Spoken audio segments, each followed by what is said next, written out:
കടകംപള്ളിയുടെ വിദേശയാത്രയിൽ ദുരൂഹതകൾ എന്തെങ്കിലും ഉണ്ടോ? ദുരൂഹത ഉണ്ടാകാനുള്ള സാധ്യതകൾ ഏറെയല്ലേ. കാരണം ഈ ഒരു കേസുമായി ബന്ധപ്പെട്ട് ശബരിമല കൊള്ളയുമായി ബന്ധപ്പെട്ടിട്ടുള്ള യാത്രകൾ അതിൽ ഉൾപ്പെട്ടിട്ടുണ്ടോ എന്നുള്ളത് SIT ഇനിയിപ്പോൾ അന്വേഷിക്കുമെന്നാണ് പറയുന്നത്. 2016 മുതൽ 2021 വരെയാണ് കടകംപള്ളിയുടെ ആ ഒരു കാലഘട്ടം എന്ന് പറയുന്നത്. ശബരിമല കൊള്ളയുമായി മന്ത്രിയായിരുന്ന കാലഘട്ടം അതാണ്. ഏതാണ്ട് 13 വിദേശ യാത്രകൾ കടകംപള്ളി ഇതിനിടയിൽ നടത്തിയിട്ടുണ്ട്. 8 ഔദ്യോഗികമാണ് എന്ന് പറയുന്നുണ്ട്. 5 തികച്ചും സ്വകാര്യ സന്ദർശനമാണ്. ഈ 5 ഈ പറയുന്ന ദുരൂഹതയുള്ള വിദേശയാത്രയുണ്ടോ എന്നൊന്നും നമുക്ക് പറയാനായിട്ടില്ല. എന്തായാലും പോറ്റിയുടെയും കടകംപള്ളിയുടെയും മൊഴികളിലൊക്കെ വൈരുദ്ധ്യമുണ്ട്. ഈ യാത്രകളിൽ ഒന്നില് ഈ പറയുന്നത് പോലെ ഇറ്റലിയുമായി ബന്ധപ്പെട്ട ഒരു യാത്ര നടത്തിയിട്ടുണ്ട്.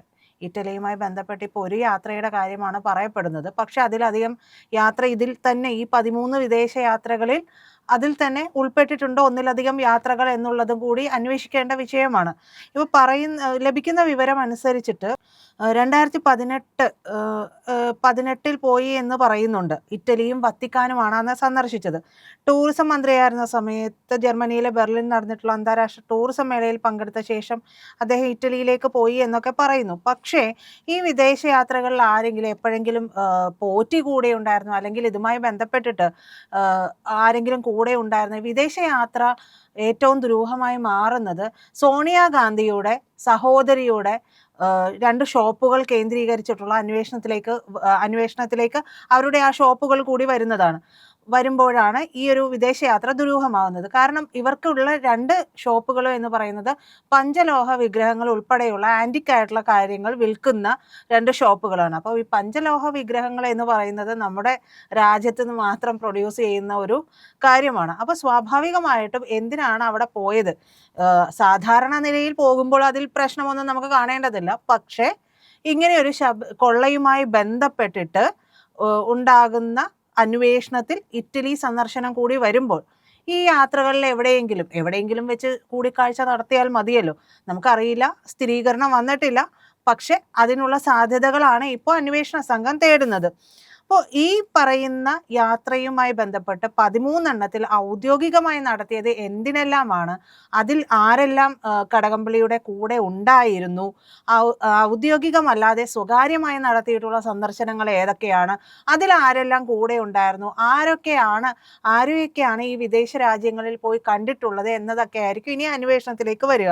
ഇതിനിടയിൽ കടകംപള്ളിയെ വെള്ളപൂശാനായിട്ട് സർക്കാർ സംവിധാനങ്ങളും അന്വേഷണ സംഘത്തിലെ മുതിർന്ന ഉദ്യോഗസ്ഥരെയൊക്കെ ഉപയോഗിക്കുന്നു എന്ന് പറഞ്ഞിട്ട് VD സതീശൻ ഒരു വെടിപൊട്ടിച്ചിട്ടുണ്ട്.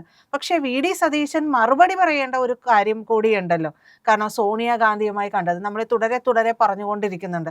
ഈ സോണിയാഗാന്ധിയുമായിട്ട് പോറ്റിക്ക് എങ്ങനെ ഇത്രയും കണക്ഷൻ വരുന്നത്? അടൂർ പ്രകാശും ഒക്കെ ചേർന്നിട്ട് പോറ്റി അവിടെ എത്തിക്കാൻ മാത്രം എന്ത് ആത്മബന്ധമാണ്, അല്ലെങ്കിൽ എത്രത്തോളം ഔദ്യോഗിക തരത്തിലുള്ള ബന്ധമാണ് ഈ സോണിയാഗാന്ധിയുമായിട്ട്?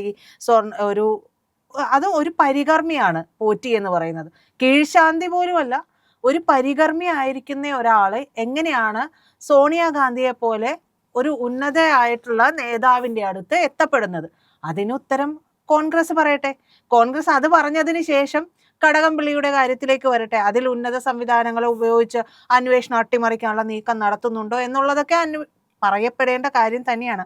സതീശൻ പറഞ്ഞതിൽ കാര്യമില്ല എന്നല്ല ഞാൻ പറയുന്നത്. പക്ഷേ സതീശൻ ഇത് പറയുമ്പോൾ, ഈ ആരോപണം ഉന്നയിക്കുമ്പോൾ അതിനൊരു മാന്യത കൈവരണമെന്നുണ്ടെങ്കിൽ ഇപ്പുറത്തുള്ള ഈ കാര്യത്തിൽ കൂടി വ്യക്തത വരുത്തേണ്ടതുണ്ട്. മറ്റൊരു കാര്യങ്ങളിലേക്കും ഈ പറയുന്ന കോൺഗ്രസ് ആയിക്കോട്ടെ ആരും ഒന്നും പറയുന്നില്ല. ഇപ്പോൾ മുഖ്യമന്ത്രി ഉണ്ണികൃഷ്ണൻ പോറ്റിയെ കണ്ടതിൻ്റെ ഒരു ചിത്രം കാണുന്നുണ്ട്. അതുമായി ബന്ധപ്പെട്ട് ഇവർ വലിയ രീതിയിൽ ആരോപണങ്ങളൊക്കെ പടച്ചു വിടുന്നുണ്ട്. ശരി തന്നെ, എന്തിനു കണ്ടു? അതിൽ എന്തായിരുന്നു ആവശ്യകത? പോറ്റിയുടെ തോളത്ത് തട്ടിയെങ്കിൽ എന്തിനാണ് തോളത്ത് തട്ടിയത്? ഒരുപക്ഷെ ഒരു മനുഷ്യനെ കണ്ടപ്പോൾ അദ്ദേഹം തട്ടിയതായിരിക്കാം. ഈ അന്വേഷണവുമായി ബന്ധപ്പെട്ട് നിൽക്കുന്നതുകൊണ്ട് ആരോപണമായി ഉയർത്തുന്നതായിരിക്കാം. അപ്പോൾ അതിലും വലിയ കാര്യമാണ് അവിടെ നടന്നിട്ടുള്ളത്. സോണിയെ കാണുന്നു, അതും പോറ്റിയുടെ ഭാര്യ ഉൾപ്പെടെയുള്ളവർ പോയിട്ടാണ് കാണുന്നത്. ഈ കാണുമ്പോൾ ചരട് കെട്ടിക്കൊടുക്കുന്നു കയ്യിൽ. അപ്പോൾ അത്രത്തോളം ബന്ധമൊക്കെ വേണ്ട, അല്ലാതെ ഒരു പരികർമ്മി ആയിരിക്കുന്ന ഒരാൾക്ക് എങ്ങനെയാണ് കാണാൻ പറ്റുക എന്നുള്ളത് കൂടി വരേണ്ടതുണ്ട്. എന്തായാലും അന്വേഷണത്തിൻ്റെ ഒരു മാനം മാറുന്നുണ്ട്. ഇപ്പോൾ സർക്കാർ തലത്തിലേക്ക് കൂടി ഇപ്പോൾ CPM പറഞ്ഞു വെക്കുന്നത്, ഇപ്പോൾ ഇതുമായി ബന്ധപ്പെട്ടിട്ട് ആരോപണ വിധേയരായിട്ടുള്ളവരെല്ലാം അറസ്റ്റ് ചെയ്തിട്ടുണ്ട്. CPM ഇത് പങ്കില്ല. ഈ പറയുന്ന പ്രതികളായിട്ട് ആരെങ്കിലും കുറ്റക്കാരായിട്ടുണ്ടെങ്കിൽ അവരെയെല്ലാം ഉറപ്പായിട്ടും അന്വേഷണത്തിന് വിധേയമാക്കപ്പെടേണ്ടതാണ് എന്നൊക്കെ പറയുന്നുണ്ട്. പക്ഷെ അതുകൊണ്ട് മാത്രം CPM ഇതിൽ നിന്ന് തടിയൂരി പോരാൻ പറ്റുമെന്ന് തോന്നുന്നില്ല. കാരണം അത്രയും വലിയൊരു പെരും കൊള്ളയാണ്. ഒരു ക്ഷേത്രം ഒന്നടങ്കം അടിച്ചോണ്ട് പോയി വിറ്റു എന്ന് പറഞ്ഞാലും തരക്കേടില്ലാത്ത രീതിയിൽ ഇപ്പൊ പുതിയ ചില വാർത്തകളൊക്കെ വരുന്നുണ്ട്. കാരണം അവിടെ ഉണ്ടായിട്ടുള്ള രാശി ചിഹ്നങ്ങളും കാര്യങ്ങളും അതുപോലും അടിച്ചു മാറ്റി എന്നുള്ള തരത്തിലേക്ക് ഇതിൻ്റെ ഒരു വ്യാപ്തി വരുന്നുണ്ട്. അപ്പോൾ ഈ ഒരു അന്വേഷണം SIT അന്വേഷിച്ചാൽ മാത്രം മതിയാകുമോ എന്നുള്ള ചോദ്യം പൊതുജനങ്ങൾക്കുമുണ്ട്. അതേ ആശങ്ക എല്ലാവർക്കുമുണ്ട്, വിശ്വാസികളായിട്ടുള്ള എല്ലാവർക്കുമുണ്ട് എന്നാണ് പറയുന്നത്. എന്തായാലും വീണ്ടും കടകംപള്ളിയെ ചോദ്യം ചെയ്യാനായിട്ടുള്ള സാധ്യതകൾ ഏറെയാണ്.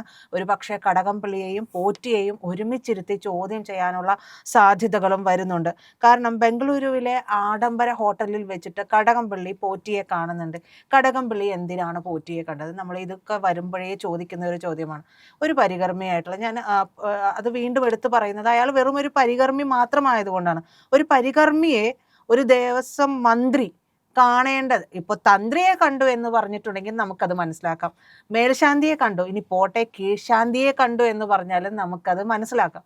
പക്ഷെ ഒരു പരികർമ്മിയെ കണ്ടു എന്ന് പറയുമ്പോൾ അത് ആഡംബര ഹോട്ടലിൽ വെച്ച് പരികർമ്മിയെ കാണേണ്ട, അല്ലെങ്കിൽ അങ്ങനെ ഒരു ഒളിച്ച് കടന്നിട്ടുള്ള ഒരു കൂടിക്കാഴ്ച നടത്തേണ്ടതിൻ്റെ ആവശ്യകത എന്താണെന്ന് കൂടി തെളിയേണ്ടതുണ്ട്.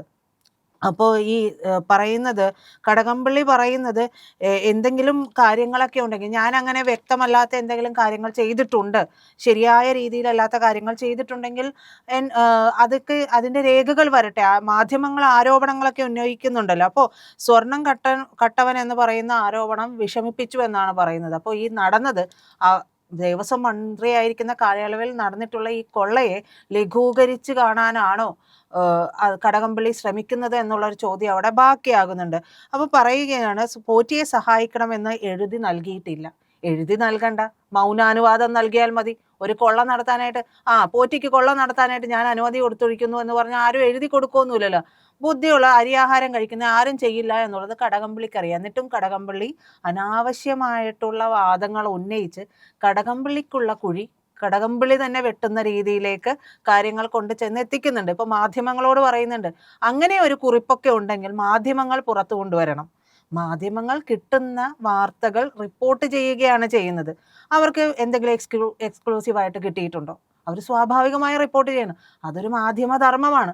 അപ്പോൾ അത് ചെയ്യുമ്പോൾ അതിന് മാധ്യമങ്ങളുടെ മെക്കിട്ട് കയറിയിട്ട് കാര്യമില്ല. അവനവൻ്റെ കയ്യിലിരിപ്പ് നന്നാവണം എന്ന് പറയുന്നത് ഇതിൻ്റെ കൂടി അടിസ്ഥാനത്തിലാണ്. എന്തായാലും SIT വീണ്ടും കടകംപള്ളിയെ വിളിക്കുന്നു. അതിനിടയിൽ തന്നെ മറ്റു ചില കാര്യങ്ങളും കൂടി നടക്കുന്നുണ്ട്. UDF കൺവീനറും MP-യുമായിട്ടുള്ള അടൂർ പ്രകാശിനെ ചോദ്യം ചെയ്യാനുള്ള നീക്കത്തിലേക്ക് SIT പോകുന്നുണ്ട്. SIT അങ്ങനെ കൂടി നീക്കങ്ങൾ നടത്തുകയാണ് എന്നുണ്ടെങ്കിൽ ഈ ഒരു കൊള്ള എന്ന് പറയുന്നതിൻ്റെ മാനം വേറൊരു തലത്തിലേക്ക് തന്നെ പോകും. കോൺഗ്രസ് കൂടി ഇതിൽ പെടുന്ന സാഹചര്യത്തിലേക്ക് പോകും. അപ്പോൾ നിയമസഭാ തിരഞ്ഞെടുപ്പ് അടുത്തിരിക്കെ തദ്ദേശ തിരഞ്ഞെടുപ്പിൽ ഇവർക്ക് കിട്ടിയിരിക്കുന്ന മേൽക്കോയ്മ ഒരുപക്ഷെ കിട്ടുമോ, അവിടെ ആര് ഗോളടിക്കും എന്നുള്ളത് നമ്മൾ കാണേണ്ടതാണ്. അപ്പോൾ കടകംപള്ളിയുമായി ബന്ധപ്പെട്ടിട്ടുള്ള ഒരു അന്വേഷണത്തിലേക്ക് വരുമ്പോൾ ഇതുവരെ കടകംപള്ളി എന്ത് കാര്യത്തിൽ ആശ്വസിച്ചിരുന്നു, അല്ലെങ്കിൽ CPM എന്ത് കാര്യത്തിൽ ആശ്വസിച്ചിരുന്നു, ആ ഒരു ആശ്വാസം ഇതോടുകൂടി ഇല്ലാതെയാകുന്ന ഒരവസ്ഥയുണ്ട്. ഇനിയിപ്പോൾ ജനമനസ്സുകളിലേക്ക് കയറിക്കൂടാനായിട്ട് ജനുവരി 15 മുതൽ ഓരോ വീട്ടിലും ചെന്ന് കാൽക്കൽ വീഴാൻ ഒരുങ്ങുകയാണ്.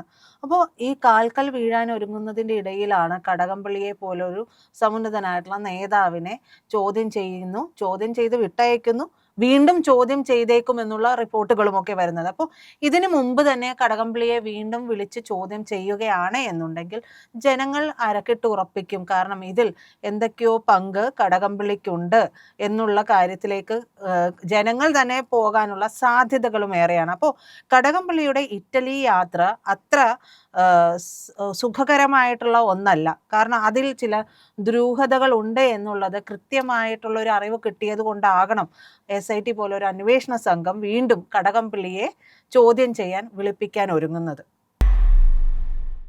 പ്രിയപ്പെട്ട പ്രേക്ഷകരെ, ഇന്ത്യ ലൈവ് ചാനലിന് നിങ്ങളുടെ സഹായം ആവശ്യമുണ്ട്. സഹായം വേണ്ടത് വളരെ നിസ്സാരമായൊരു സഹായമാണ്. നിങ്ങൾ നമ്മുടെ ചാനലിലെ വീഡിയോ കാണുമ്പോൾ ഇന്ത്യ ലൈവ് എന്നുള്ളതിൻ്റെ IND എന്നുള്ള ആ ലോഗോയിലൊന്ന് വിരലമർത്തിയാൽ അത് സബ്സ്ക്രൈബ് ചെയ്യാനുള്ളൊരു ബാർ തെളിഞ്ഞു വരും. അതിലൊന്ന് വിരലമർത്തി നമ്മുടെ ചാനൽ സബ്സ്ക്രൈബ് ചെയ്ത് ആ ബെൽ ബട്ടൺ കൂടി ഒന്ന് അമർത്തണം.